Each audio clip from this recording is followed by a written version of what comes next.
जय हिंद। मैं अमित आर्या पीसीएस में करीब यूट्यूब चैनल में आप सभी का स्वागत करता हूं। तो आज से रेगुलर बिहार दरोगा का जो प्री के लिए जो टेस्ट होगा ना, जो पेड टेस्ट है वो फ्री टेस्ट कर दिया गया है, ठीक है ना। और ये 1 2 3 4 लगभग 30 सेट आपको मिलेगा, जिससे कि मैं आपको बता दूं कि जिससे कि आपको टोटली 50 प्लस एग्जाम में क्वेश्चन डेफिनेटली इसी 30 सेट से मिलेगा। मैं गारंटी लेता हूं, अगर नहीं मिले ना तो इस चैनल को अनसब्सक्राइब कर दीजिएगा, डिसलाइक कर दीजिएगा, गारंटी है। क्योंकि ये ऐसा क्वेश्चन है तैयार किया गया है जो कि पिछले भी जो एग्ज़ाम हुए थे दरोगा के, तकरीबन 56 क्वेश्चन इसी से आए थे। इसमें है क्या? अब कहेंगे कि इसमें है क्या, तो इसमें ऐसा क्वेश्चन डाला गया है जो कि संभावित प्रश्नों का संग्रह है, ठीक है ना। तो मैं इतना ही कहूँगा कि आप सब बने रहिए मेरे यूट्यूब चैनल पे। अगर पहली बार हैं तो सब्सक्राइब कीजिए, ठीक है ना, और लाइक कीजिए, और हो सके तो जो कज़न हो या कोई कलिंग हो उनको शेयर कर दीजिए, ताकि आपको भी बेनिफिट हो और वो कलिंग को भी बेनिफिट हो।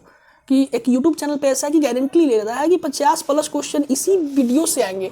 ज़रूरी एक वीडियो से नहीं, मेरा टोटल 30 वीडियो होगा और तकरीबन 3000 क्वेश्चन होंगे, और उसी 3000 क्वेश्चन में से ही आपको एग्जाम में आएंगे, ठीक है। तो चलिए स्टार्ट करते हैं हम। पहला क्वेश्चन क्या है, देखिएगा। पहला क्वेश्चन है कि प्रसिद्ध गायत्री मंत्र जो है, प्रसिद्ध गायत्री मंत्र, एक मिनट, प्रसिद्ध गायत्री मंत्र जो है कहाँ से लिया गया है? तो आपका आंसर पता है कि ये ऋग्वेद से लिया गया है, यानी कि राइट आंसर आपका सी होगा, ठीक है।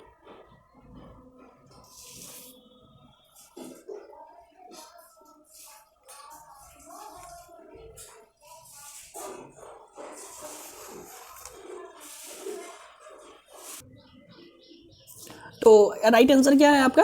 राइट आंसर ऋग्वेद होगा, ये आपको पता होना चाहिए। गायत्री मंत्र जो है ओम भूर्भुवः स्वः तत्सवितुर्वरेण्यम, आपको पता होगा, ठीक है ना। ये ऋग्वेद के तृतीय मंडल में स्थित, याद रखिएगा, ऋग्वेद के तृतीय मंडल में लिया गया है, वहां से लिया गया है। और एक बात और बता दें कि गायत्री मंत्र जो है सावित्री, ध्यान रखिएगा, सावित्री देवी और सूर्य देव को समर्पित है, ये भी पॉइंट आप याद रखिएगा।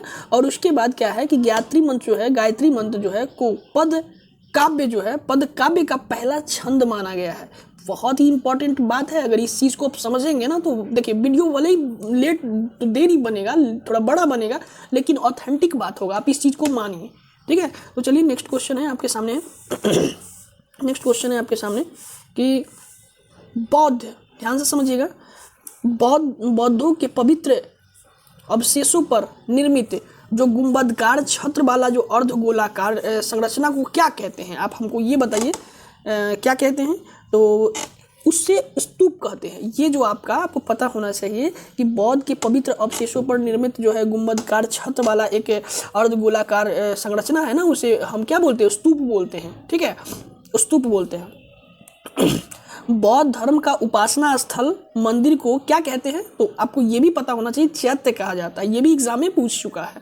तो यहाँ पे आपका राइट आंसर हो जाएगा ए, ठीक है। नेक्स्ट क्वेश्चन है आपके सामने कि उस राज्य का नाम बताइए जिसमें पहली बार युद्ध में हाथियों का इस्तेमाल किया गया था। बहुत इंपॉर्टेंट क्वेश्चन और बहुत ही प्यारा क्वेश्चन है। तो मैं बता दूं कि मगध राज्य ने पहली बार युद्ध में बहुत सारे हाथी का इस्तेमाल किया गया था। बात समझ में आए? यानी कि यहाँ पे V is the right answer आपका हो जाएगा। नेक्स्ट है, देखिएगा ध्यान से, यूनानियों को भारत से बाहर किसने निकाला था? यूनानियों को, तो यूनानियों को भारत से बाहर किसने निकाला था? आप हमको बताएंगे? आप हमको ये बताइए कि 4 का जो 4 का आंसर हो जाएगा चंद्रगुप्त मौर्य ने। आपको पता होगा कि यूनानियों को भारत से बाहर निकालने का श्रेय अगर बात कहा जाए तो वो है चंद्रगुप्त मौर्य को जाता है। कैसे? तो देखिए, आपको पता होगा, इतिहास पढ़े होंगे, तो 305 ईस्वी में यूनानी शासक जो सेलुकस और चंद्रगुप्त मौर्य के मध्य में एक उपरांत हुआ एक संधि था, ठीक है ना। और आप जानते हैं कि युद्ध हुआ था जिसमें कि सेलुकस निकेटर हार गया था, है ना। तो सेल्यूकस निकेटर ने चंद्रगुप्त के साथ अपनी पुत्री, आपको पता होगा, हेलना जो है से विवाह करवाया था, मतलब हेलना से विवाह किया था।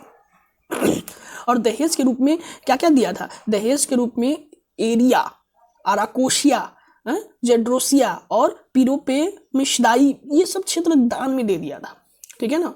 हाँ, तो यहाँ पे राइट आंसर आपका चंद्रगुप्त मौर्य हो जाएगा, ठीक है ना। तो चलिए आगे क्वेश्चन देखते हैं। अगला क्वेश्चन है कि मौर्य कला के दौरान शिक्षा का सबसे प्रमुख केंद्र अगर बात किया जाए निम्नलिखित में से कौन सा है?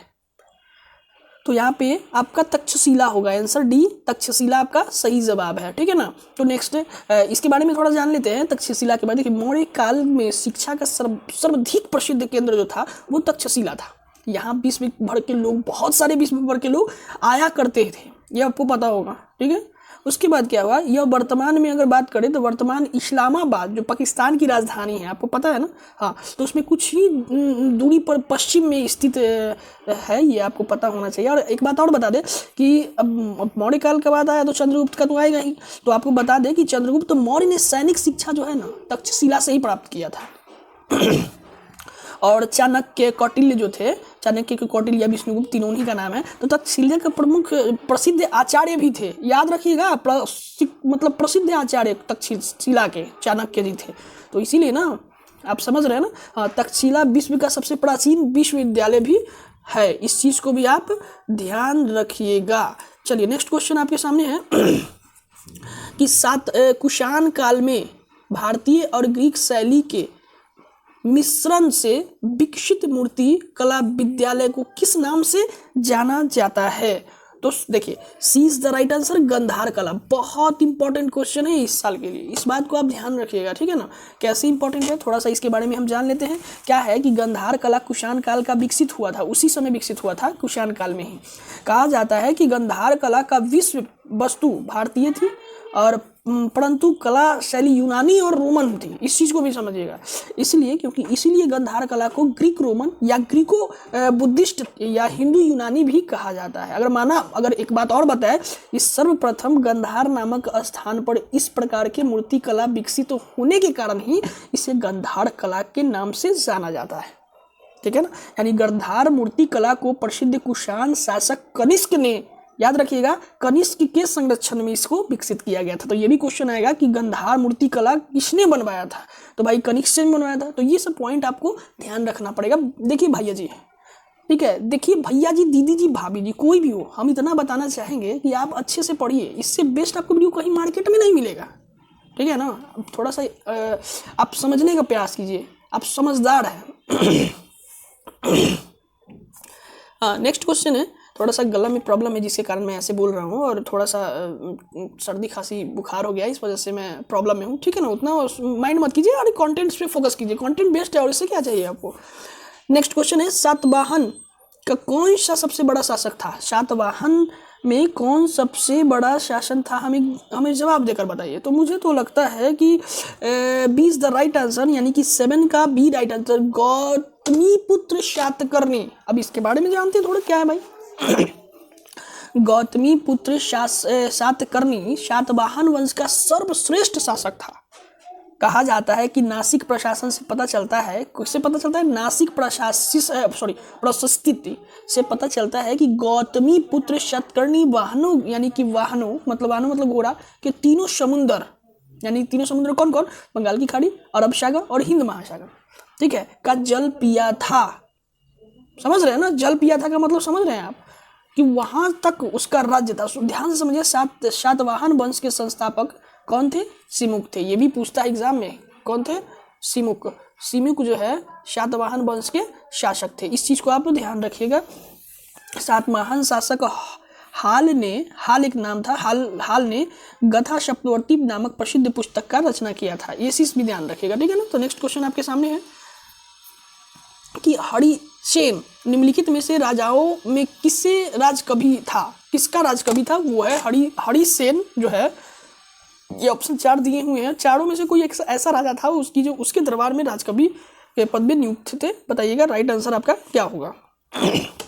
B is the right answer, Samudragupta थे, इस चीज को ध्यान रखिएगा। तो समुद्रगुप्त के बारे में थोड़ा जानते हैं। तो हरिसेन जो है गुप्त शासन समुद्रगुप्त का राजकवि था, ठीक है। उसने क्या है कि इलाहाबाद, देखिए इलाहाबाद प्रशस्ति लेख की रचना की चंद्रगुप्त है वाले हरिसेन ने, ठीक है, और जिसे समुद्रगुप्त के द्वारा किया गया, और भारत विजय का वर्णन इसमें किया गया भी था, ठीक है ना। और एक और बात बता दें हम कि समुद्रगुप्त को भारत का नेपोलियन कहा जाता है, बहुत इंपॉर्टेंट है। नेपोलियन जो है समुद्रगुप्त को भारत का नेपोलियन कहा जाता था, इस चीज को आप ध्यान रखिएगा, एग्जाम में कई बार पूछ चुका है, ठीक है। चलिए नेक्स्ट क्वेश्चन है आपके सामने। नेक्स्ट क्वेश्चन आपके सामने है कि फाहियान, आपको बता दें कि फाहियान किसके शासनकाल में, फाहियान जो है किसके शासनकाल के दौरान भारत आया था। फ से फाहियान, ठीक है ना, ध्यान रखिएगा, ह से हर्षवर्धन, फ से फाहियान, इस दोनों को एग्जाम में पूछा ही जाता है, तो आप ध्यान रखिएगा। चीनी यात्री फाहियान ने भारत में 399 से लेकर 414 ईस्वी के बीच भ्रमण किया, तकरीबन 15 साल। फाहियान ने आने के समय उत्तर भारत के गुप्त साम्राज्य का सबसे प्रतापी राजा चंद्रगुप्त द्वितीय, कौन, चंद्रगुप्त द्वितीय, ध्यान रखिएगा, राइट आंसर क्या होगा, चंद्रगुप्त द्वितीय। इसको विक्रमादित्य द्वितीय के नाम से भी जाना जाता है, ठीक है ना, तो उसी के दरबार में फाहियान जो है आया था, ठीक है। नेक्स्ट आप कमेंट बॉक्स में बताइएगा हेनसान जो है, हेनसान वो किसके दरबार में आया था, ठीक है, तो कमेंट बॉक्स में जरूर बताइएगा, वो भी इंपॉर्टेंट है। उसके बाद मैं लास्ट में आंसर कमेंट बॉक्स में लिख दूंगा, ठीक है ना। देखिए नेक्स्ट क्वेश्चन आपके सामने है, क्या है कि द्वितीय पांड्यन साम्राज्य के भूमि माप पर उल्लेख किसमें किया गया है। द्वितीय पांड्यन साम्राज्य के भूमि माप का उल्लेख किसमें किया गया है, ठीक है ना। तो देखिए वो जो है थलवई पुरम तांबे की प्लेटों में किया गया है इस बात का जिक्र, इससे ज़्यादा इसमें कुछ है नहीं, बस ध्यान से समझिएगा। अकाल तख्त का निर्माण किसे, अकाल तख्त का निर्माण किससे मतलब निर्माण किया था, किसने किया था। तो देखिए सिखों के छठवें गुरु जिनका नाम है गुरु हरगोविंद ने अकाल तख्त का स्थापना किया था। इसने सी इज द राइट आंसर हो जाएगा यहाँ पे, यानी कि अकाल तख्त का निर्माण इंपॉर्टेंट है, ध्यान रखिएगा। 10 गुरु थे, हमको कमेंट में इतना बता दीजिए कि 10वें गुरु कौन थे, ठीक है ना, मैं तब जानूंगा ना आप सब पढ़ाई कर रहे हैं, ठीक है ना। तो यहाँ पर राइट आंसर आपका कौन सा हो जाएगा, यानी कि गुरु गोविंद सिंह ने। इस चीज़ को ध्यान रखिएगा, क्यों, क्योंकि देखिए उन्होंने सिखों को एक लड़ाकू जाति में बदलना शुरू किया था। बहुत इंपॉर्टेंट क्वेश्चन है, क्योंकि बहुत सता रहा था ना सब, तो क्या करे, गर्दा उड़ा दिए। चलिए खैर 12 नंबर देखेंगे, भाग एवं बलि कौन थे। भाग एवं बलि जो है राजस्व के स्रोत थे, कहाँ थे, राजस्व के स्रोत। तब बी आपका राइट आंसर हो जाएगा, इस चीज़ को समझने का प्रयास करेंगे, ठीक है ना। नेक्स्ट क्वेश्चन है आपके सामने, देखिएगा, इसमें ज़्यादा कुछ बताने की ज़रूरत नहीं है। नेक्स्ट क्वेश्चन है आपके, भारत के संस्कृति इतिहास के संदर्भ में पंचायत, देखिएगा पंचायतन शब्द किसे निर्दिष्ट करता है। देखिए 13 का आपको हम बता दें कि डॉक्टर बद्रीनाथ कपूर द्वारा रचित एक पुस्तक था, जिसका नाम वही था कि हिंदी कोश के मतलब अनुसार अगर कहा जाए तो पंचायत एक पुल्लिंग शब्द है, ठीक है ना, जो किसी देवता और उसके साथ 4 देवताओं की मूर्ति से समूह मतलब समूह के एक प्रयुक्त एक बात है, जिसको हम कह सकते हैं। इसका आंसर जो है आप सब अगर जानते हो तो कमेंट बॉक्स में ज़रूर बताएं, क्योंकि मुझे तो लगता है कि इसका आंसर जो है मंदिर रचना शैली में इसका जिक्र किया गया था, ठीक है ना। आप इसका आंसर बताएंगे, अगर जानते तो पूरा डिटेल में ही बताएंगे, ठीक है ना, वो थोड़ा देख लीजिएगा इसका क्वेश्चन का आंसर, ठीक है। नेक्स्ट क्वेश्चन है कि नेक्स्ट क्वेश्चन आपके सामने है, ध्यान से समझिएगा कि कश्मीर का शासक जो कश्मीर का अकबर के नाम से जाना जाता है वो कौन था। बहुत इंपॉर्टेंट एग्जाम में पूछा गया क्वेश्चन। 14 का आपका राइट आंसर क्या होगा हमको बताइएगा, ठीक है। मुझे तो जहाँ तक पता है कि जैन अल अबिदीन जो है, यानी कि जैन अल अबिदीन, ये सी जो डी जो है आपका राइट आंसर हो जाएगा, क्या होगा, सी। जैसे इसके बारे में थोड़ा जान लेते हैं। देखिए हुआ क्या था कि मणि वंश, ध्यान रखिए, मीरी वंश सुल्तान गयासुद्दीन जैन उल अबिदीन में कश्मीर का महान शासक था। जैन उल आबिदीन ने एक और प्रशासनिक कुशलता का परिचय देते हुए कृषि क्षेत्र में सिंचाई व्यवस्था, ध्यान रखिएगा किसने, सिंचाई व्यवस्था तो उद्योग क्षेत्र कालीन उद्योग आदि को बढ़ावा बहुत ज़्यादा दिया, ठीक है। कहा जाता है कि कश्मीरी लोग जैन उल आबिदीन को इज्जत से बुढ़ शाह यानी कि बड़े शासक यानी कि महान शाह के रूप में याद किए हैं। तो इसे हम कश्मीर का अकबर भी कहा जाता है, आप ध्यान रखिएगा, किसे, जैनुल आबिदीन यानी कि Zain ul Abidin. D is the right answer. Next question आपके सामने है, ध्यान से समझिएगा। निम्नलिखित में से किसने भारत में अंग्रेजों का सर्वाधिक विरोध किया था। बहुत इंपॉर्टेंट, बहुत इंपॉर्टेंट, जितना तारीफ किया जाए उतना कम है, बेहतरीन क्वेश्चन। तो यहाँ देखिए भारत में अंग्रेजों का सर्वाधिक विरोध जो है मराठों ने किया था, तो राइट आंसर आपका क्या होगा, मराठों ने। अब देखिए इसके बारे में थोड़ा जानते हैं। देखिए हुआ क्या था कि 3 आंग्ल मराठा युद्ध हुआ था। उसके बाद जो है दबा, मतलब ये जो विरोध करने के बाद दबा था। कहा जाता है कि प्रथम आंग्ल मराठा युद्ध में अंग्रेज को मुंह की खानी पड़ी और सालबाई का संधि में प्रथम युद्ध बंद हुआ कि नहीं। हाँ, तो एक बात और बताएंगे कि जब 1818 में लॉर्ड हेस्टिंग्स जो है मराठा की सही शक्ति का समाप्त कर ब्रिटिश सर्वोच्चता का स्थापना किया, तभी जाके तृतीय आंग्ल मराठा युद्ध वहाँ पे आप पता ही है, इस चीज़ को आप समझ रहे हैं ना। हाँ, अब बहुत इंपॉर्टेंट है, ये क्वेश्चन एग्जाम में पूछा जाएगा, इस चीज़ को ध्यान रखिएगा। ये क्वेश्चन है असहयोग आंदोलन किस वर्ष हुआ था। तो मुझे लगता है 20 में हुआ था, तो आपको भी लगता होगा। देखिए, महात्मा गांधी द्वारा शुरू किया गया प्रथम जन आंदोलन असहयोग आंदोलन का शुरुआत जो है 1 अगस्त, ध्यान रखिएगा, 1 अगस्त 1920 को हुआ था।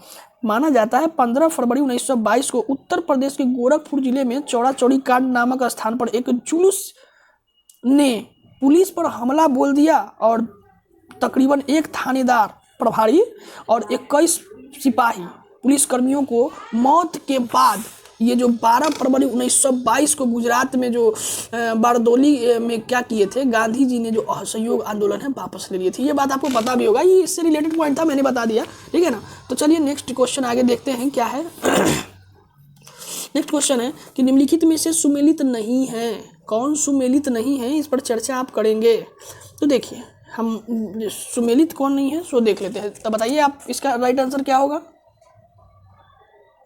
तो राइट आंसर जो होगा देख लेते हैं पहले, ठीक है ना। लॉर्ड कार्निवास जो है अस्थाई बंदोबस्त, ये सही है, ठीक है। लॉर्ड बेलेजली ये सहायक संधि का प्रणाली, ये भी सही है। उसके बाद लॉर्ड हेस्टिंग्स जो है द्वितीय आंग्ल मराठा युद्ध, नहीं ये तो गलत लग रहा है यार, मैंने तो तृतीय बताया था, तो यहाँ पे ये सम्मिलित नहीं है। और देखिए लॉर्ड विलियम बेंटिंग जो है वो 1829 में सत्रवाहक रेगुलेटर, ये सही है, ये सही, यानी कि यहाँ पे जो आपका सी जो है राइट आंसर होगा, यानी कि ये सम्मिलित नहीं है। थोड़ा इसके बारे में हम जानते हैं क्या है। देखिए भैया जी, वीडियो तो थोड़ा लंबा जाएगा, लेकिन इससे बेस्ट बुक आपको कहीं नहीं मिलेगा, आपको कहीं नहीं मिलेगा। अगर आपको पीडीएफ चाहिए ना तो टेलीग्राम में जुड़ जाइए, ठीक है ना। डिस्क्रिप्शन बॉक्स में टेलीग्राम का लिंक दे देंगे, ठीक है ना, उस पर जुड़िए और आप पीडीएफ लीजिए, लेकिन पूरा वीडियो जरूर देखिए, ठीक है ना। उसमें क्योंकि उसमें क्वेश्चन आंसर होगा, सिर्फ क्वेश्चन आंसर, लेकिन हम तो इसमें डिस्क्राइब कर रहे हैं ना। हाँ, तो इस चीज़ को समझिए, आप समझे ना। तो आपका आंसर हो जाएगा आपका क्या 17 का सी राइट आंसर हो जाएगा। तो नेक्स्ट क्वेश्चन है, भारत में सबसे ऊंचा पठार कौन सा है। अब ई नहीं बताइएगा तब मत पढ़िए आप, ठीक है ना। ई अगर नहीं बताते हैं तो हमको तो लगता है कि नहीं पढ़ना ही नहीं चाहिए। तो सबसे बड़ा लद्दाख का पठार है यार, मजाक काहे कर रहे हैं। C is the right answer. Bharat में सबसे ऊंचा पठार कौन सा है, तो लद्दाख का पठार। थोड़ा कुछ इसके बारे में जानते हैं। देखिए लद्दाख पठार जो है ना, तिब्बत पठार का एक भाग है। तिब्बत पठार में क्या होता है कि पश्चिमोत्तर भाग में 5000 मीटर से अधिक ऊंचाई वाला चांगतंग इलाका है, जो चांगतंग इलाका है, जो भारत के लद्दाख क्षेत्र में फैला हुआ है। और ये ध्यान देने वाली बात है कि जब कोई दिल्ली से लद्दाख जाता है तो वास्तव में वह पूरी हिमालय श्रृंखला को पार करके तिब्बत के पठार तक पहुंच ही जाता है, कोई उपाय नहीं है। तो यहाँ पे ये आपका राइट आंसर हो जाएगा, ठीक है। नेक्स्ट क्वेश्चन है आपका, देखिएगा ध्यान से। निम्नलिखित में से किसे यद्यपि उद्यान गार्डन कहा गया जाता है। क्या उद्यान या गार्डन कहा जाता है, किंतु वास्तव में यह उद्यान है नहीं। कहा जाता है लेकिन वास्तव में उद्यान है नहीं। तो मुझे पता है कि देखिए ईडन गार्डन को यद्यपि उद्यान कहा जाता है, पर यह उद्यान न होकर एक क्रिकेट स्टेडियम है, कोलकाता का ईडन गार्डन, ठीक है। तो नेक्स्ट क्वेश्चन आपके सामने है, केंद्रमुख की खानों से क्या होता है, उत्पादित लोहा अयस्क कहाँ निर्यात किया जाता है। तो देखिए न्यू मंगलौर पतन कर्नाटक राज्य में अवस्थित है, सबसे पहला बात, ठीक है। क्या राइट आंसर क्या हो जाएगा, सी हो जाएगा। क्या न्यू मंगलौर कहा जाता है कि न्यू मंगलौर जो है उसका पतन जो है वो केंद्रमुखी के लोहा अयस्क जो है, लौह अयस्क और सांद्र का निर्यातक बहुत बड़ा है। तो यहाँ पे आपका केंद्रमुख का खानों का उत्पादन कहाँ पे है, तो ये आपका राइट आंसर हो जाएगा, ठीक है ना। तो नेक्स्ट क्वेश्चन है कि स्वतंत्रता के बाद विकसित किया गया पहला पतन था। बताइएगा कौन सा आपका राइट आंसर है। तो देखिए, स्वतंत्रता के बाद विकसित किया गया पहला पतन जो है कांडला था। क्या था? कांडला। तो ये आपका D is the right answer होगा। ठीक है, नेक्स्ट क्वेश्चन है आपके सामने है, ध्यान से देखिएगा और बहुत बेहतरीन है, इसके बारे में मैं बताऊंगा। इससे तो एक डेफिनेटली एक प्रश्न पूछे ही जाएंगे, हम जो बताएंगे ना उससे आएगा। आप लिखवा लीजिए कहीं पे, हमसे लीजिए, हमसे लिखवा लीजिए कहीं पर, आप लिखवा लीजिए, ठीक है ना। निम्नलिखित में से कौन सा ग्रहों के चारों ओर घूमने वाला उपग्रह नहीं है? हमको बताइए। तो यहां पर 22 का आंसर आप हमको बताइए जल्दी। देखिए यहाँ पे 20 द राइट आंसर बुध तथा शुक्र। ये जो बुध और शुक्र जो ऐसा ग्रह है जो कि ग्रहों के चारों ओर घूमने वाला उपग्रह नहीं है। बाद बाकी वरुण, प्लूटो है, बुध, मंगल है, ये सब, सॉरी मंगल बुध यहाँ पे है, लेकिन मंगल और शुक्र है, लेकिन बुध और शुक्र यहाँ पर शुक्र नहीं है। तब क्या कीजिएगा भाई, है कि नहीं? तो इसके बारे में थोड़ा देखिए। ग्रह तथा उनके उपग्रहों की संख्या अगर बात करें तो बुध का उपग्रह के तो है ही नहीं है, 0। शुक्र का भी 0 है। तो घूमने नहीं करेगा तो दोनों तो नहीं ना घूमेगा। यहाँ पे ये ऑप्शन गलत है, इस चीज़ को ध्यान रखिएगा।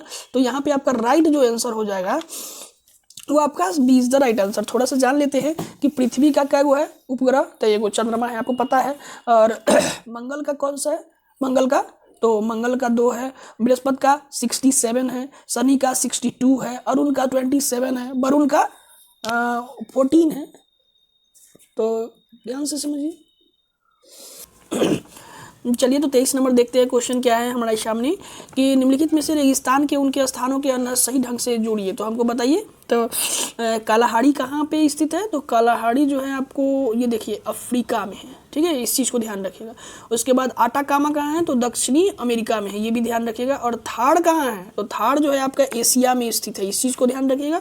और ग्रेट विक्टोरिया जो है आपका वो ऑस्ट्रेलिया में है। तो ये क्वेश्चन भी इंपॉर्टेंट है, यानी कि यहाँ पे राइट आंसर डी हो जाएगा, ठीक है ना। तो इस चीज़ को समझिएगा। नेक्स्ट क्वेश्चन है आपके सामने कि और बहुत अच्छा क्वेश्चन है कि ग्रैंड कैनियन किस नदी में है? ग्रैंड कैनियन किस नदी में स्थित है? तो 24 का आपका राइट आंसर होगा कोलोरेड नदी पर स्थित है। कहाँ पे है? कोलोरेड। कोलोरेड जो है नदी है उसी पर स्थित जो है ये देखने को मिल रहा है। क्योंकि देखिएगा, ध्यान समझिएगा, तो ये संयुक्त राज्य अमेरिका में है। ग्रैंड कैनियन लगभग 480 किलोमीटर लंबी, 1828 मीटर गहरी और 6 से 16 मतलब किलोमीटर चौड़ी है। इस चीज़ को आप ध्यान रखेंगे, कहा जाता है, ठीक है ना। नेक्स्ट क्वेश्चन आपके सामने है, ध्यान से समझिएगा। नेक्स्ट क्वेश्चन क्या है कि अनेक प्रकार की शराब, अनेक प्रकार की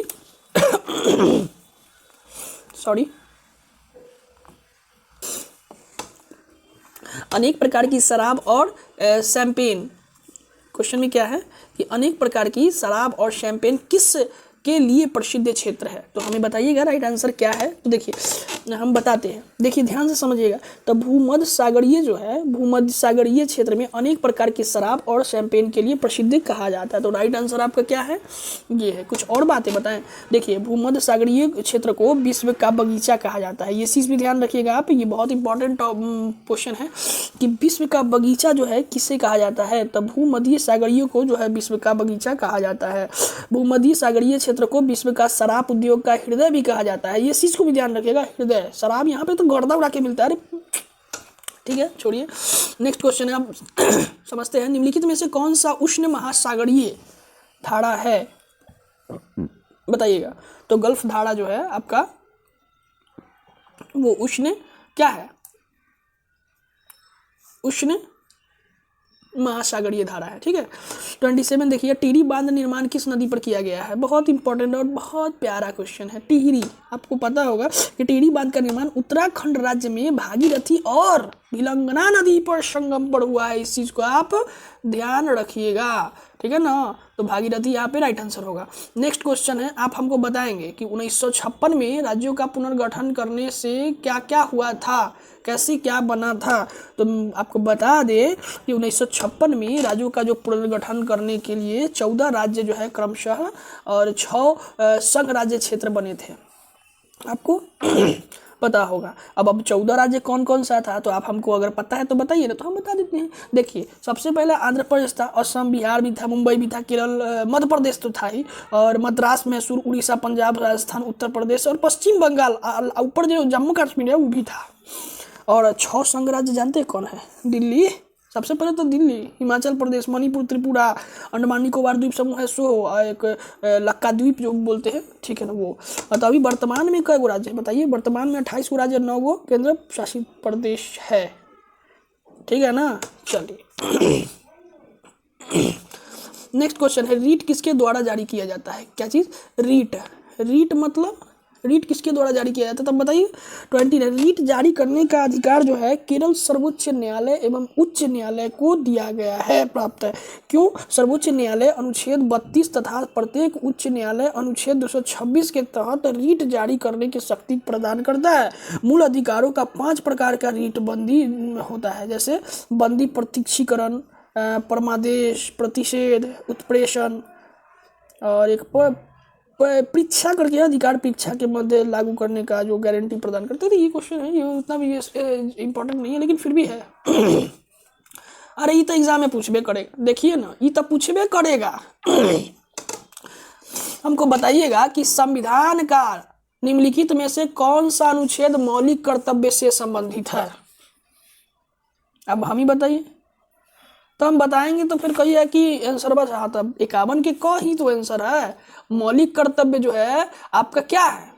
मौलिक जो है आपका क्या है? अनुच्छेद 51 के क में है, तो इसके बारे में हम बताएगा बहुत अच्छा से। देखिए सॉरी, देखिए भारतीय संविधान में स्वर्ण सिंह समिति की अनुशंसा पर 42वें संविधान संशोधन अधिनियम 1976 में जो पारित हुआ था, तो उसमें कहा गया था कि भाग 4 के क के तहत 51 के क, अनुच्छेद 51 के क यानी कि 51 के ए के अंतर्गत जो है मौलिक कर्तव्यों को सूची जोड़ी गई है। इस चीज को ध्यान रखें, मौलिक कर्तव्य की कुल संख्या मूलतः 10 गो था, लेकिन बाद में एक और कर्तव्य जोड़ा गया जिसकी संख्या हो गई 11। कितना अच्छा बात है। और संविधान के 86वां संविधान संशोधन 2002 में हुआ था, तो उसमें क्या हुआ था कि जुटा क्या हुआ कि भाई 6 साल से लेकर 14 साल के वर्ष के आयु के बच्चे को शिक्षा का अवसर प्रदान कराना एकदम फ्री है। माता पिता का कर्तव्य 11वां मूल कर्तव्य निर्धारित किया गया है, यानी कि ध्यान दीजिएगा। बहुत बता दिया, आगे चलते हैं। नेक्स्ट है, क्या है कि भारतीय संविधान का अनुच्छेद 19 में क्या कहा गया है? प्रदान क्या करता है? 19 में क्या कह रहा है भैया? तो मतलब 19 में कहा जाता है कि नागरिकता को 6 प्रकार का स्वतंत्रता प्रदान किया गया है ना। क्या चीज? नागरिकता को 6 प्रकार का स्वतंत्रता प्रदान किया गया है, और इसका आंसर जो है आपका हो जाएगा ए, यानी कि 6 प्रकार का स्वतंत्रता मिला है। कौन कौन बताइए तो, अगर आता है तो कमेंट बॉक्स में बताइए, ठीक है ना। चलिए नेक्स्ट क्वेश्चन हम चलते हैं। नेक्स्ट है कि भारतीय संविधान के निम्नलिखित में से किस भाग से सामाजिक एवं आर्थिक लोकतंत्र को सुनिश्चित किया गया है? तो 32 का आपका राइट आंसर क्या होगा, आप हमको बताइए। तो देखिएगा, हम बताते हैं। भारतीय संविधान की प्रस्तावना में अगर बात करें तो सभी नागरिकों को सामाजिक, आर्थिक और राजनीतिक न्याय का संकल्प है। अगर बात करें कि सामाजिक एवं आर्थिक न्याय सुनिश्चित करने हेतु प्रावधान संविधान के भाग 4 में प्रस्तुत राजनीति निर्देशक तत्व के सिद्धांत के अंतर्गत अगर कहा गया है, तो इसका आंसर जो होगा सी इज द राइट आंसर, राजनीति के निर्देशक सिद्धांत होगा, ठीक है ना। तो नेक्स्ट क्वेश्चन आप आगे देखेंगे, ध्यान से समझिएगा।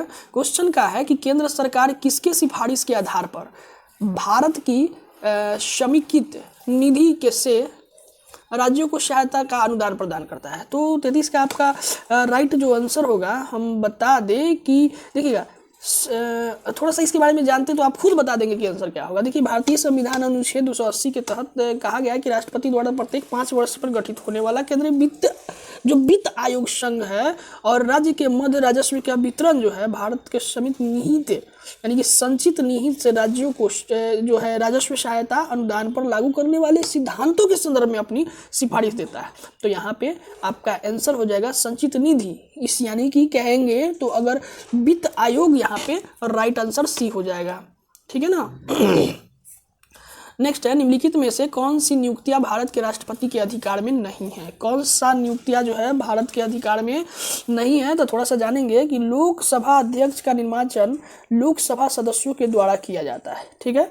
और राष्ट्रपति अपना कार्यपालिका शक्तियों के अधीन भारत के मुख्य न्यायाधीश, वायु सेना अध्यक्ष और थल सेना अध्यक्ष को नियुक्त करता है। और अगर बात करें कि स्वतंत्र भारत के इतिहास में अभी तक एक बार ही वित्तीय आपातकाल की घोषणा नहीं हुई है, तो ये भी इंपॉर्टेंट क्वेश्चन है, वित्तीय एक बार भी नहीं है, ठीक है ना। तो आप हमको बताएंगे कि 34 का जो है राइट आंसर यहाँ पे डी हो जाएगा, लोकसभा अध्यक्ष। इस लोकसभा अध्यक्ष को राष्ट्रपति नियुक्त नहीं कर सकते हैं। चलिए नेक्स्ट क्वेश्चन है कि राष्ट्रपति को किस अनुच्छेद के अंतर्गत यह अधिकार प्राप्त है कि वह वित्तीय आपातकाल लागू कर सकते हैं? हमको बताइए। तो देखिए ये जो है अनुच्छेद 360 के तहत है, ये बात आप ध्यान रखिएगा। वित्तीय आपातकाल की अघोषणा की जाती है, आपको पता है संविधान अनुच्छेद 360 के अंतर्गत राष्ट्रपति द्वारा किया जाता है, इस चीज़ को ध्यान रखिएगा। और मंत्रिपरिषद की सलाह अवश्य इसमें ली जाती है, नहीं तो ऐसा ही फालतू के नहीं किया जाता है। क्वेश्चन और है, बहुत ही प्यारा क्वेश्चन है, क्या है कि लोकसभा आयोजित करने के लिए अपेक्षित जो गणपूर्ति जिसको कोरम बोलते हैं क्या है? आप हमको बताएंगे क्या है? तो देखिए ये आपका राइट आंसर 1/10 हो जाएगा, यानी कि 10वां भाग जो है वो है। तो थोड़ा इसके बारे में जानते हैं। तो देखिए संविधान के अनुच्छेद 100 के ग में, यानी कि 103 में 100 और उसमें ब्रैकेट में अगर 3 कहा जाए, जैसे 51 का क होता है ना, वैसा ही 100 का ग या सी कहे के तहत प्रत्येक सदन, यानी कि प्रत्येक सदन कौन कौन, लोकसभा और राज्यसभा की कार्यवाही आयोजित करने के लिए अपेक्षित गणपूर्ति जो है या कोरम, कुल सदस्यों की संख्या जो 1/10वां भाग होना जरूरी है, यानी कि 10 में से 1 होना जरूरी है। और 50 होंगे तो 5 होगा। तो नेक्स्ट क्वेश्चन है कि भारतीय संविधान की 8वीं अनुसूची में भाषाएं की संख्या कितनी है? तो 37 की संख्या आपको 22 है। 8वीं अनुसूची में भाषाओं की संख्या कौन कौन है तो याद है तो बताइए, ठीक है ना। तो हमको तो असमिया, बांग्ला, बोडा, स्थाई, संथाली, डोगरी, गुजराती, हिंदी, कन्नड़, कोंकणी, कश्मीरी, मैथिली, मलयालम, मणिपुरी, मराठा, नेपाली, कश्मीरी, कोंकण, मैथिली, मलयालम, मणिपुरी तो हो गया ना। उसके बाद आपको बता दें मराठी, नेपाली, उड़ीसा, पंजाब, संस्कृत, सिंधी, तमिल, तेलुगु, उर्दू, ये सब है, ठीक है ना। 22 भाषा है। तो नेक्स्ट क्वेश्चन आपके सामने है, ध्यान से समझिएगा कि किस परिवार द्वारा अपने निजी उद्योग के लिए मक्खन घी तैयार करना किसका भाग है? आप हमको बताएंगे कि किसी परिवार द्वारा अपने निजी उद्योग के लिए मक्खन घी तैयार करना निजी लेखा निर्माण, ठीक है, यानी कि अकाउंट प्रोडक्शन का एक भाग है। तो यहाँ राइट आंसर डी हो जाएगा, निजी लेखा निर्माण, ठीक है। नेक्स्ट क्वेश्चन आपके सामने है कि राष्ट्रीय संदर्भ में निम्नलिखित में से क्या बृहत दृष्टिकोण को दर्शाता है? तो देखिए बृहत कोश, देखिए राष्ट्रीय, यहाँ पे भारत के मुद्रास्फीति जो है ना, मुद्रास्फीति इसी को दर्शाता है, ठीक है। नेक्स्ट आप बताएंगे नीली क्रांति किसे कहा जाता है या किसे संबंधित है नीली क्रांति? तो नीली क्रांति मत्स्य उत्पादन से कर देता, मछली उत्पादन मतलब मत्स्य, तो ये आपका 40 का तो ई उत्पादन से तो एक क्वेश्चन बनता ही है, आप ध्यान रखेंगे। नेक्स्ट क्वेश्चन है किन 4 विषम अभाज्य संख्याओं का योग जो है आपका 34 होगा? तो मुझे पता है विषम का देख लीजिए ना, मुझे तो लगता है कि ये आपका ये राइट आंसर ये हो जाएगा। कैसे? देखिए 3, 7, 11, 13, अब इसको जोड़िएगा तो 34 हो रहा है ना। तो आपको क्या क्वेश्चन में क्या कह रहा है कि किन 4 विषम अभाज्य संख्याओं का योग 34 है? तो आपका राइट आंसर क्या हो जाएगा? आपको समझने वाला बात है, आप तो इजी बात बता रहे हैं आप। नेक्स्ट क्वेश्चन है आपके सामने कि SIDBI, ठीक है, इसका घोतक है। आप हमको बताइएगा कि इसका फुल फॉर्म क्या है। तो 42 का आपका राइट आंसर जो होगा वो मुझे तो लग रहा है कि small industries development bank of India, मतलब small development bank of India, ये C is the right answer, मुझे ऐसा लग रहा है। ऐसे मुझे इसके बारे में पता नहीं है, थोड़ा आप देख लीजिए, ठीक है ना। नेक्स्ट क्वेश्चन है नेक्स्ट क्वेश्चन है, पहले तो मैंने हिस्ट्री कंप्लीट करवाया, उसके बाद पॉलिटी, उसके बाद इकोनॉमिक्स चल रहा है। देख रहे हैं आप कितना बेहतरीन क्वेश्चन है, आप 30 सेटअप कंप्लीट कर रहे हैं ना, तो मैं गारंटी देता हूँ। अरे यार 50 क्वेश्चन तो यहीं से अगर ना पूछ दे 50+ क्वेश्चन तो बेकार है, ठीक है। बस आप इस चीज़ को मानिए, ठीक है, इस चीज़ को आपको मानना पड़ेगा। नेक्स्ट क्वेश्चन है आपके सामने कि किसने ग्रामीण निर्धनता उन्मूलन के लिए पूरा PURA मॉडल अपनाने का समर्थन किया था। 42 का राइट आंसर जो है, ग्रामीण क्षेत्र और शहरी सुविधा उपलब्ध करवाने के लिए किसने हमको बताइए, किसने। तो कहा जाता है कि पूरा के विभाजन को वर्ष 2030 के गणतंत्र दिवस की पूर्व संध्या पर तत्कालीन राष्ट्रपति अब्दुल कलाम ने, किसने, अब्दुल कलाम ने, ठीक है। तो APJ अब्दुल कलाम ने क्या किए थे, निर्धारित किए थे। WTO मुख्यतः निम्नलिखित में से किसको बढ़ावा देता है। तो 44 का राइट आंसर आपके सामने। देखिए थोड़ा सा एक बात और इसके बारे में जाते हैं कि अगर बात करें तो वर्ष 1947 में गेट यानी कि GATT general agreement of traffic and trade, जिसको बोलते हैं GATT की स्थापना के बाद बहुराष्ट्रीय व्यापार प्रणाली, बहुराष्ट्रीय क्या व्यापार प्रणाली के विकास के फलस्वरूप 1 जनवरी 1995 को विश्व व्यापार संगठन WTO वर्ल्ड ट्रेड ऑर्गेनाइजेशन, इसका फुल फॉर्म होता है, कि स्थापना किया गया था।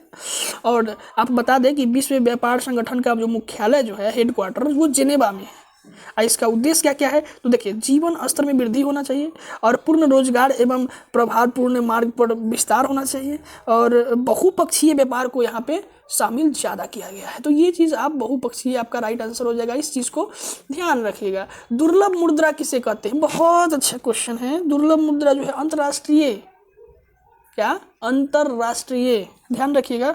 दुर्लभ मुद्रा जो है अंतर्राष्ट्रीय मुद्रा है जिस पर सबसे अधिक भरोसा किया जाता है और जिसे अर्थव्यवस्था द्वारा मांगा भी जाता है।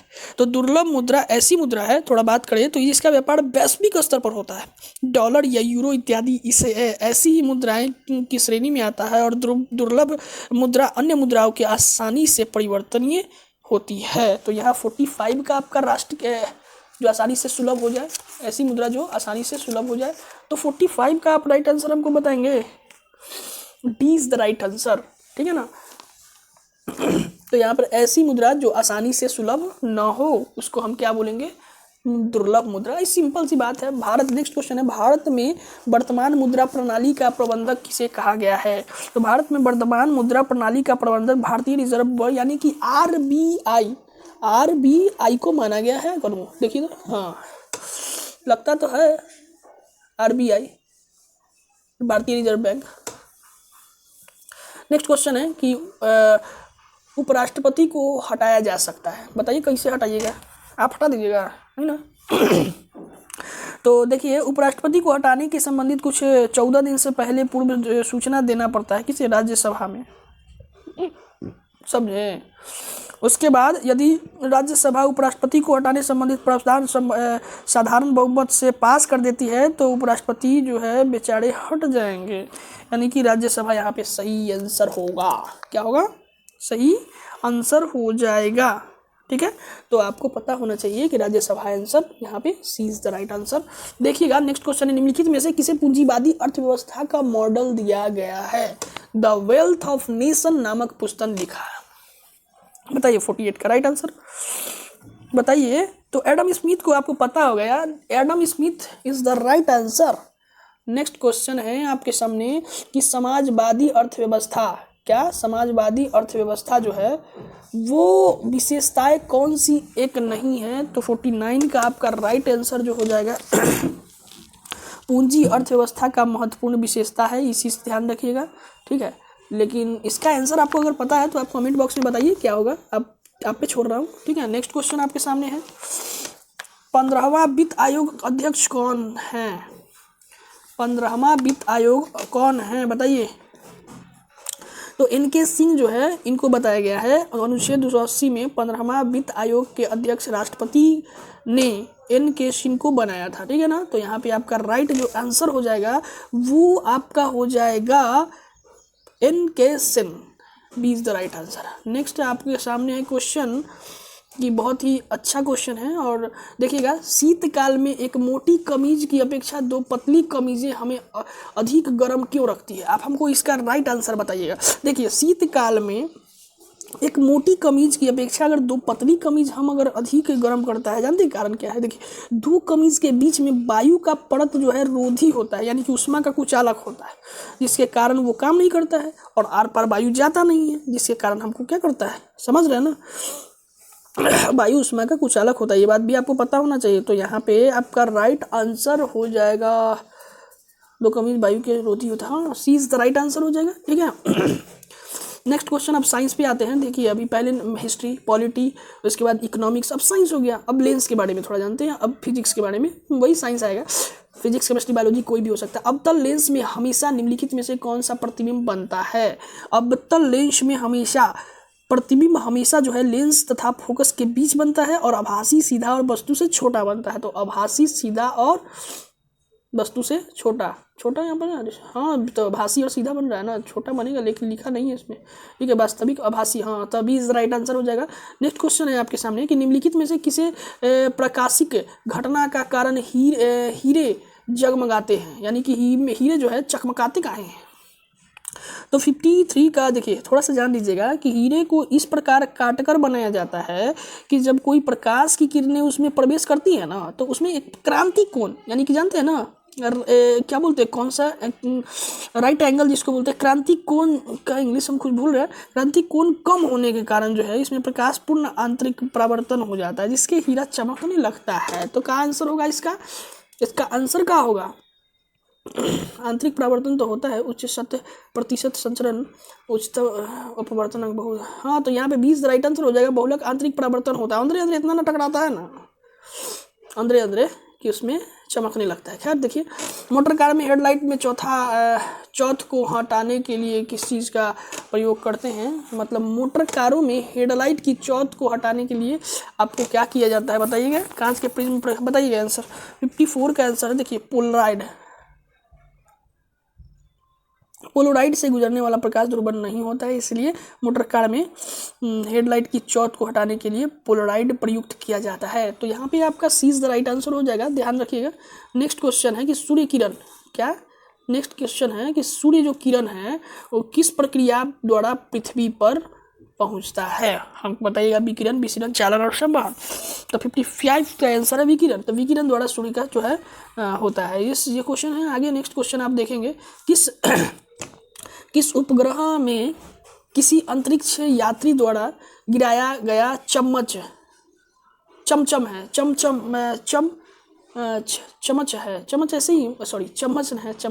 किस उपग्रह में किसी अंतरिक्ष यात्री द्वारा गिराया गया चम्मच है? चम्मच क्या है? ये क्वेश्चन आपको समझ में आ रहा है 56 का? तो देख लीजिएगा, इस क्वेश्चन को गति टाइप का है क्वेश्चन है। अब बताइएगा आप अपना कमेंट बॉक्स में, ठीक है ना। नेक्स्ट क्वेश्चन आपके सामने है कि हाइड्रोलिक प्रेस में किसका उपयोग होता है? हाइड्रोलिक प्रेस में किसका उपयोग होता है? 57 देखिए, द्रव्य चलित मशीन जो होता है, ध्यान रखिएगा, 57 का बता रहे हैं। द्रव्य चलित मशीन जो है उच्च दाब के लिए एक मध्यम बड़ी ही मध्य गति से चलता है, जिसके कारण जो है बड़ी सरलता से एकदम क्या होता है, तो द्रव्य चलित यंत्रों का सिद्धांत एक है और यह पास्कल का नियम को फॉलो करता है। तो इस चीज़ को ध्यान रखिएगा, ये चीज़ आपका इंपॉर्टेंट है। ये सब नया क्वेश्चन आपको देखने को मिल रहा होगा।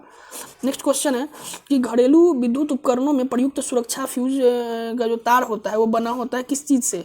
तो आपको बना होता है जिसके कारण क्या होता है, प्रतिरोध कम होता है उसमें, कि गलनांक कम होता है, कि विशिष्ट घनत्व कम होता है। मुझे तो लगता है 20 राइट आंसर, गलनांक कम होता है, तुरंत गल जाता है, गलनांक कम हो जाता है।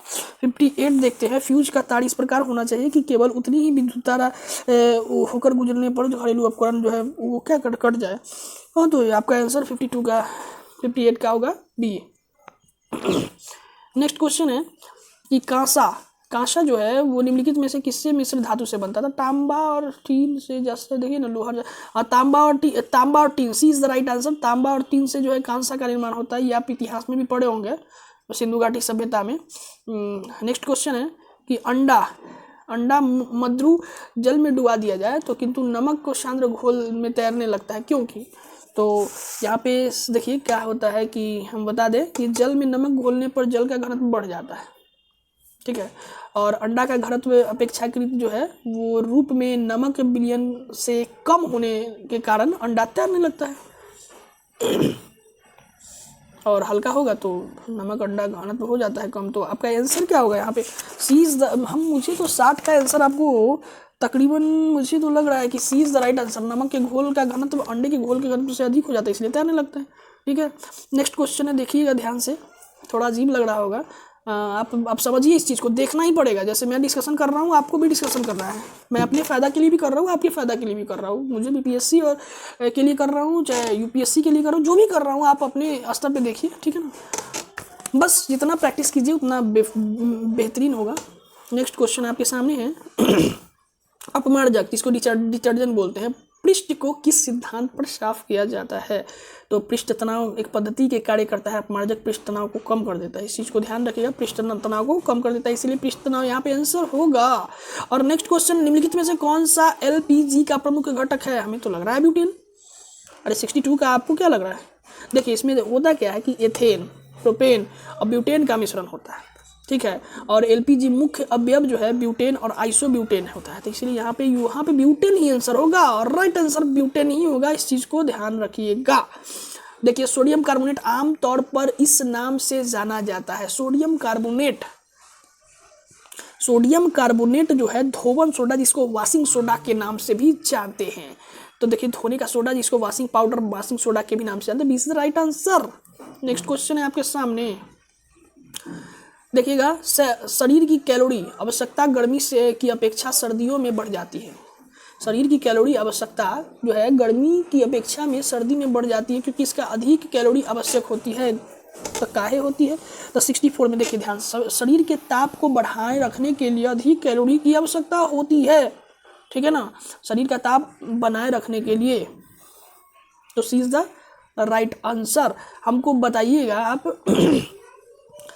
देखिएगा क्या है क्वेश्चन अगला, कि निम्नलिखित में से किसको आरबीसी का कब्रिस्तान कहा जाता है? तो प्लीहा को, यानी कि 65 का प्लीहा को, प्लीहा मासे तथा तंतु पटल के बीच यकृत में बाईं ओर स्थित होता है, इस चीज़ को आप ध्यान रखिएगा, जिसको तिल्ली स्प्लीन बोलते हैं ना। नेक्स्ट क्वेश्चन है, स्टारफिश के परिसंचरण को क्या कहा जाता है? स्टारफिश के परिसंचरण को क्या कहा जाता है? तो क्या कहा जाता है आप हमको बताइएगा। तो स्टारफिश के संचरण को 3 संपन्न में, जैसे में पेरिविसेरल या जलवायु तंत्र या हिम तंत्र बोलते हैं। इसमें से ऑप्शन देखिएगा तो पहला आपका राइट आंसर होगा, ठीक है। और जलवायु तंत्र और हिम, ये तीनों होगा, सॉरी ये उपयुक्त में से सभी होंगे, ये तीनों नाम होगा, याद रखिएगा इस चीज़ को। नेक्स्ट क्वेश्चन है कि रक्तस्राव को रोकने के लिए आमतौर पर किस एल्युमिनियम लवण का प्रयोग किया जाता है? तो 67 का आपका राइट आंसर हो जाएगा पोटास एलम का। किसका? पोटास एलम का। जैसे में D is the right answer. क्या है उसके बारे में देखिए होता क्या है कि रक्तस्राव को रोकने के लिए आमतौर पर पोटास एलम यानी कि फिटकिरी, आप कर जाते हैं ना सैलून वगैरह में जाते हैं तो कर जाता है, तो फिटकिरी का प्रयोग किया जाता है, तो वही होता है।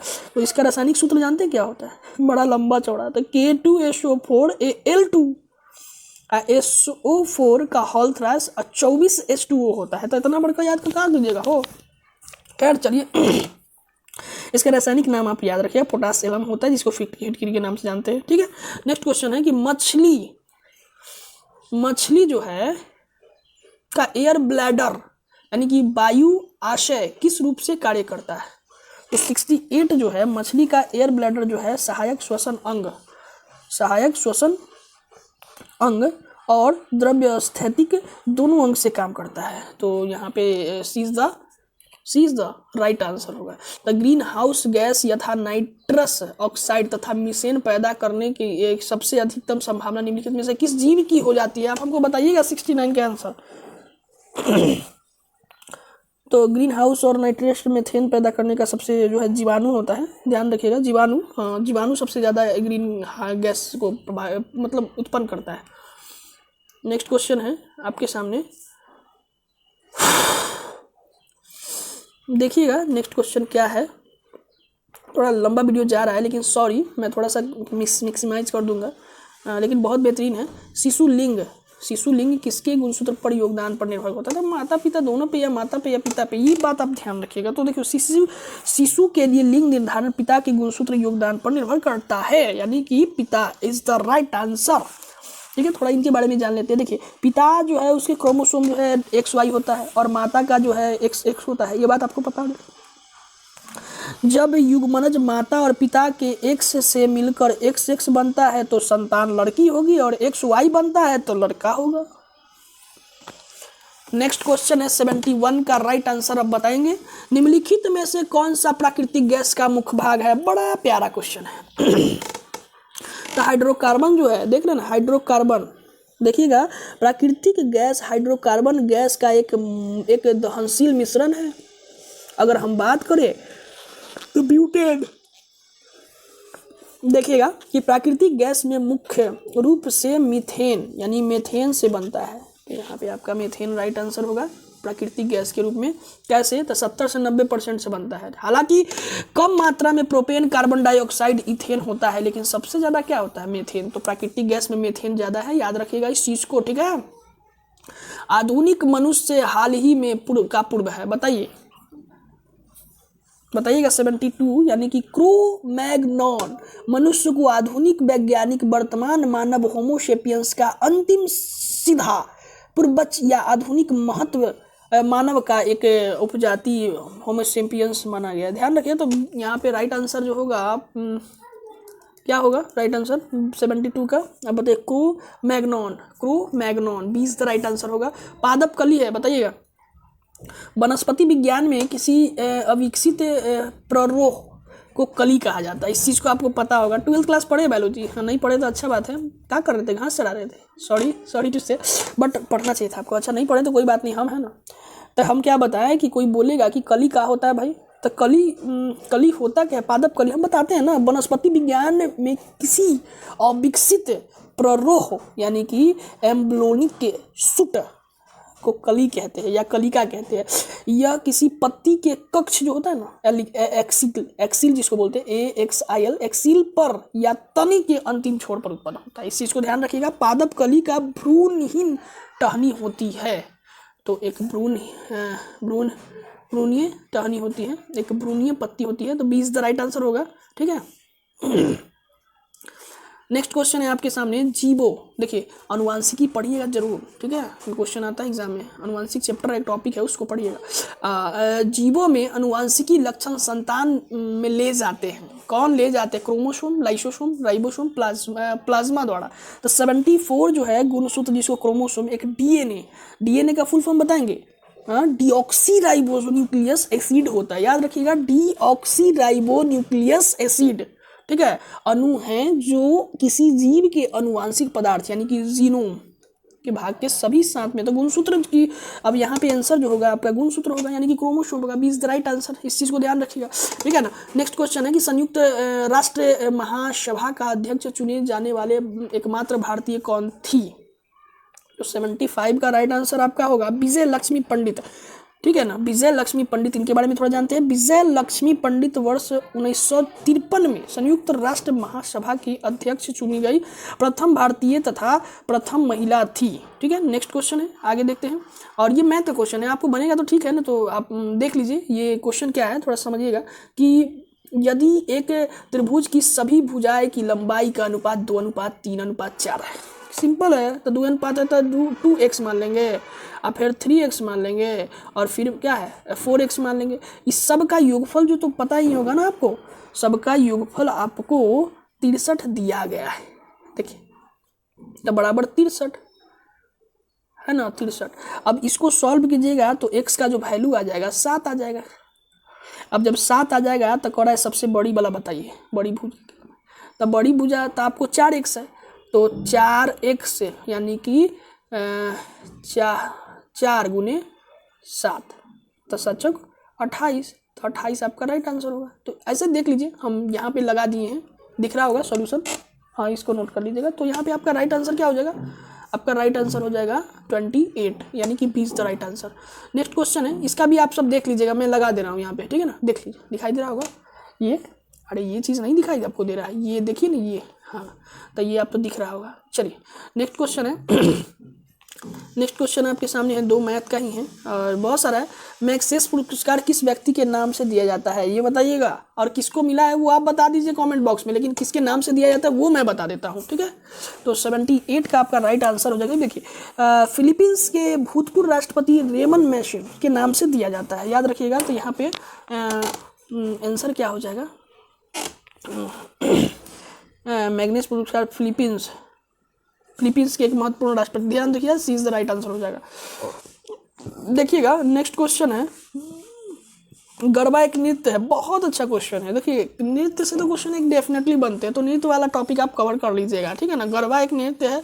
तो 79 जो है इंडिया गुजरात का लोकप्रिय नृत्य है, सॉरी डांडिया, इंडिया नहीं सॉरी डांडिया जो है गुजरात का एक लोकप्रिय नृत्य है। इसके अतिरिक्त गुजरात में प्रमुख नृत्य गरबा जो है, झकोलिया है, टिपानी है, दीपक नृत्य, पनिहारी है, नृत्य भदई और रासलीला। तो ये गरमा जो यहाँ पे है तो ये गुजरात का है, ठीक है ना। हाँ नेक्स्ट क्वेश्चन है, एक राशि 6 वर्ष के एक साधारण ब्याज पर निश्चित दर से 3 गुना हो जाता है, तो बताइए ब्याज कितना हो। सिंपल सी बात है, इतना ही सिंपल क्वेश्चन पूछेगा एग्जाम, तो आपको तो पता ही होगा कि भाई देखिए पता होगा क्या। देखिए आपको पता है ये बॉक्स है, इसमें आंसर आपको दिखाई दे रहा होगा, ये देखिए इस चीज़ को समझिए, ठीक है ना।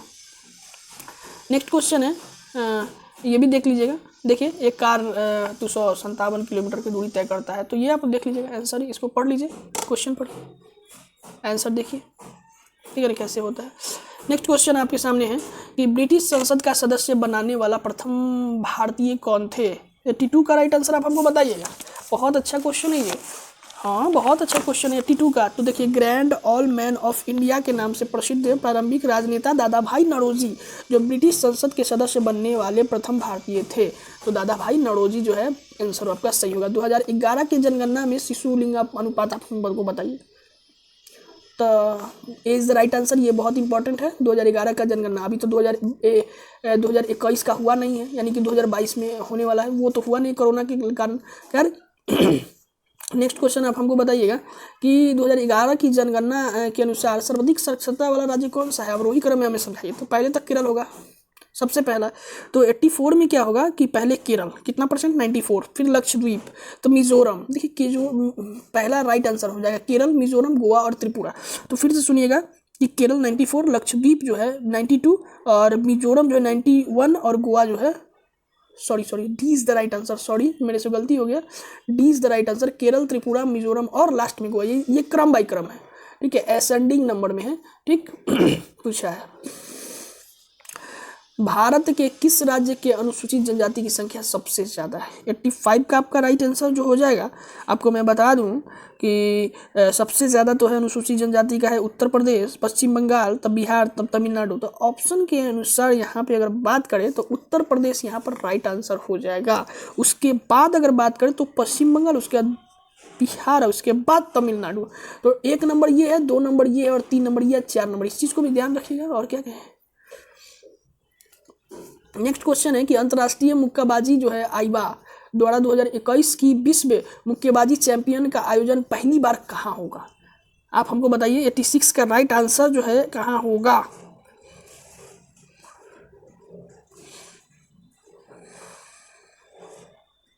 तो आपको बता दें कि भारत पुरुषों की विश्व मुक्केबाजी चैंपियन 2021 को मेजबानी फीस न जमा करने के कारण गवा चुकी है, ठीक है।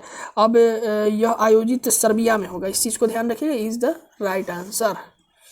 एक क्वेश्चन डीआरडीओ से तो पूछता ही है, ध्यान से समझिएगा। क्या है डीआरडीओ का क्वेश्चन। रक्षा अनुसंधान यानी कि डीआरडीओ एवं विकास संगठन द्वारा विकसित रुस्तम जानते हैं ना, रुस्तम एक घोड़ा का नाम। खैर रुस्तम जो है, ठीक है, रुस्तम क्या है 87 में।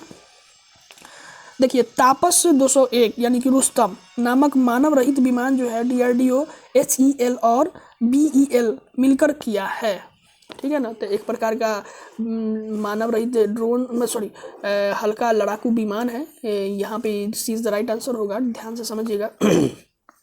स्वच्छ भारत मिशन जो है ग्रामीण के पहले चरण की समाप्ति के बाद अब इसके दूसरे चरण की अवधि निम्नलिखित में से कौन सी है। 84 का आंसर आप बताएंगे हमको, 88 का आंसर बताएंगे आप। तो देखिए यहाँ पे आपको 88 8 का राइट जो आंसर होगा, सिंपल अगर बात करें तो 88 का राइट आंसर मुझे जहाँ तक लग रहा है कि सी इज द राइट आंसर होगा, यानी कि 20 और 21 से लेकर 24 से 25 की ओर होगा। ठीक है, नेक्स्ट क्वेश्चन आगे देखिएगा, ये क्वेश्चन आप देखिएगा ध्यान से। क्वेश्चन है आपका कि अपना यूरिया सोना अगले के संदर्भ में निम्नलिखित में से कौन सा कथन सही है। तो 89 का जो है आपका आंसर जो है, ध्यान से समझिएगा, 89 का आपका आंसर है, मुझे लगता है D is the right answer होना चाहिए। यानी कि सभी यहाँ पे देखिए, यह हिंदुस्तानी उर्वरक एवं रसायन जो है, ये भी यूरिया उर्वरक ब्रांड है, ये भी सही है। ठीक है ना, अपना यूरिया सोना अलग, ये भी सही है। ठीक है, गोरखपुर बरौनी और सुंदर प्लेटन, ये सब ठीक है। तो यहाँ पे सभी आंसर सही होगा। ठीक है ना, नेक्स्ट क्वेश्चन है, आप ध्यान से देखिएगा। हाल ही में Muppavarapu Venkaiah Naidu national award for excellence से किसे सम्मानित किया गया था। तो 90 का आंसर आपका होगा D is the right answer, MS Swaminathan. ठीक है, नेक्स्ट क्वेश्चन आपके सामने है, कि CK नायडू, ठीक है ना, CK Naidu life time achievement award किसे सम्मानित किया गया है।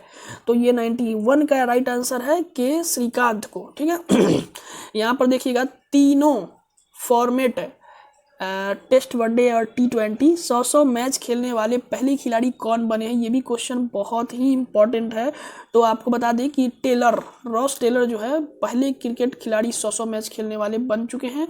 नेक्स्ट क्वेश्चन है कि रणजी क्रिकेट में 12,000 रन पूरे करने वाले पहले खिलाड़ी कौन बने हैं। तो 93 का आपका राइट आंसर हो जाएगा वसीम जाफर। नेक्स्ट क्वेश्चन है कि हाल ही में किस एयरलाइन ने सांस लेने की समस्या वाली रोगियों के लिए पोर्टेबल वेंटिलेटर लॉन्च किया है। तो 94 का आपका राइट आंसर हो जाएगा स्पाइस जेट ने। ठीक है ना, नेक्स्ट क्वेश्चन है कि निम्नलिखित में से किसने मुंबई इंटरनेशनल एयरपोर्ट चलाने वाली कंपनी में बहुलांश हिस्सेदारी जो है हासिल करने के लिए सम्मिलित जताई जा रही, किसे पता है। 95 का आंसर आप बताइएगा। तो मुझे तो सी लगता है, यानी कि अडानी एंटरप्राइजेज लिमिटेड ने ये किया है। नेक्स्ट क्वेश्चन बताइएगा 96 का कि हाल ही में संपन्न हुए 19वें दरबारी सेठ मेमोरियल व्याख्यात को किसने आयोजित किया है। तो 96 का राइट आंसर आपका हो जाएगा बी, यानी कि टेरी, TERI, टेरी। ठीक है, नेक्स्ट क्वेश्चन है, देखिएगा। नेक्स्ट क्वेश्चन है कि विश्व के किस मुख्यालय की छत पर गांधी सौर पार्क स्थापना की गई है। विश्व के किस मुख्यालय की छत पर बताइएगा गांधी सौर पार्क की स्थापना की गई है। तो 97 का ए इज द राइट आंसर, संयुक्त राष्ट्र संघ के। नेक्स्ट क्वेश्चन है, हाल ही में उत्तर प्रदेश सरकार ने बुंदेलखंड क्षेत्र में जल प्रबंधन हेतु किस देश के साथ समझौता ज्ञापन हस्ताक्षर किया है। बताइएगा 98 का आपका आंसर हो जाएगा बी, इजराइल के साथ। ठीक है, नेक्स्ट क्वेश्चन है कि 2019 में, ये पुराना क्वेश्चन है, 2019 में साहित्य को नोबेल पुरस्कार निम्नलिखित में से किसको प्रदान किया गया है। 2019 में 99 का होगा 20 the right answer, Peter Handke. ये क्वेश्चन नहीं पूछेगा, ठीक है ना, ये सही क्वेश्चन है, ध्यान से समझिएगा। और लास्ट आज का क्वेश्चन है और बहुत इंपॉर्टेंट है, देखिए हाल ही में ICC के किस दक्षिणी अफ्रीका खिलाड़ी को हाल ही में फेम की श्रेणी में रखा गया है। तो C is the right answer, Jack Kallis को। तो आज का वीडियो कैसा लगा कमेंट बॉक्स में जरूर बताइएगा। और PDF आपको चाहिए तो डिस्क्रिप्शन में लिंक दिया हुआ है, टेलीग्राम से जुड़ जाइए और फ्री में नोट्स पाइए इसका विथ एक्सप्लेनेशन के साथ, ठीक है ना। और इससे ज़्यादा अच्छा वीडियो आपको मिलेगा नहीं, थोड़ा सा बोलने में प्रॉब्लम है, लेकिन आप देखिए, ठीक है ना। मेहनत अगर आप चाहते हैं कि मेरा 100% रिजल्ट हो बिहार दरोगा में, तो आप देखिए, वरना तो आप जाइए, करते रहिए जिंदगी भर तैयारी। ठीक है, मिलेंगे कल फिर। Bye bye, tata and see you again.